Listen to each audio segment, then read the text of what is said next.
Cinema నా ఒక్కనే కాదు సార్, నన్ను నమ్ముకున్న 178 ప్రజల్ని ఇక్కడ ఒక్కనే కాదు సార్. నా రైటర్స్ కానీ, నా డైరెక్ట్ డిపార్ట్మెంట్ కానీ, నాతో నటించిన తోటి ఆర్టిస్టులు కానీ, నా హీరోయిన్ కానీ, నా డిపార్ట్మెంట్ కానీ, నా పోస్ట్ ప్రొడక్షన్ కానీ, వాళ్ళందరూ సహాయం లేకపోతే పులిందల మహేష్ లేడు సార్.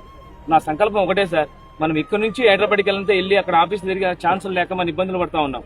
అందుకోసం ఇక్కడే ఒకటి క్రియేట్ చేసుకుని, కొంతమంది పెద్దలు చాలా మంది ఉన్నారు సార్, ఒక స్టూడియో ఇక్కడ ఏర్పాటు చేస్తే ఇక్కడ నుంచి చాలా మంది ఆర్టిస్టులు హైదరాబాద్ పరిచయం చేస్తాను, ఈ సభా వేదికగా అందరినీ పరిచయం చేసుకుంటున్నా సార్. ఎన్ని రోజులు సార్ మనము చిరంజీవి సార్ని చూసినాం, నాగార్జున సార్ని చూసినాం, బాలకృష్ణ సార్ని చూసినాము, వెంకటేష్ సార్ని చూసినాం. మన పిల్లల్ని ఎప్పుడు చూసుకోవాలి, మనల్ని ఎప్పుడు చూసుకోవాలి సార్?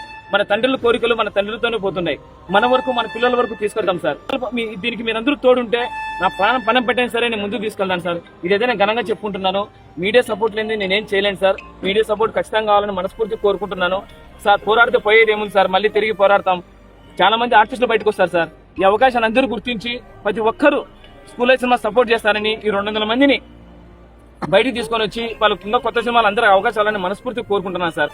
ఎంత సార్ మనలో కష్టపడింది తల్లిదండ్రులు, కూలికి పోయి 4కి పోయి 5 రూపాయలు 10 రూపాయలు తీసుకుని సంపాదించి మనల్ని చదివించి ఈ ప్లేస్ తీసుకొచ్చినారు. అలాంటి వాళ్ళందరికీ గుర్తుండాలని చెప్పి ఈ స్కూల్ లైఫ్ సార్ జర్నీ చేసింది. ఈ స్కూల్ లైఫ్ సినిమా మీరు అందరూ సపోర్ట్ చేయాలి సార్. మీ అందరూ సపోర్ట్ ఉంటే మనస్ఫూర్తి కోరుకుంటున్నాను సార్. నేను సినిమా ఇప్పుడు రిలీజ్ అయ్యింది, సినిమా తొందరగా రిలీజ్ అవుతుంది సార్. నేను పెట్టిన డబ్బులు ఇప్పుడు దగ్గర 1.5 year పెట్టాను సార్. ఇక్కడ నుంచి నా దగ్గర ఎలా పెడతా తెలియదు. ఉన్న డబ్బులు అంతా క్రౌడ్ ఫండ్ చేసి పెట్టాము. నన్ను నమ్మి జనాలు 15.5 లక్షలు చేశారు సార్.